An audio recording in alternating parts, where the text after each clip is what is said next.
In this video, let's learn how to divide the number 714 by 7 using the long division method.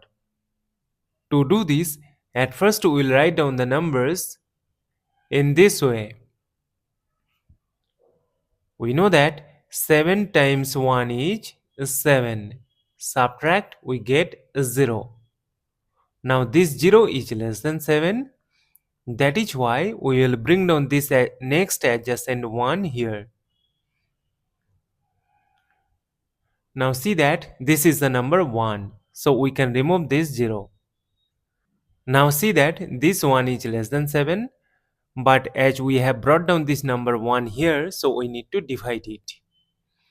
We know that 7 times 0 is 0.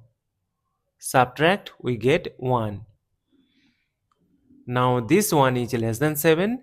So we will bring down this next adjacent 4 here.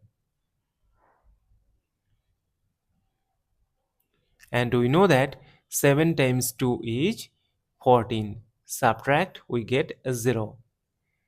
As we get the number 0 and we have no number to bring down here, so we will stop. Therefore, 714 divided by 7 is equal to 102. And this is our final answer. Thank you for watching. Please like, share and comment on the video. Also do subscribe the channel.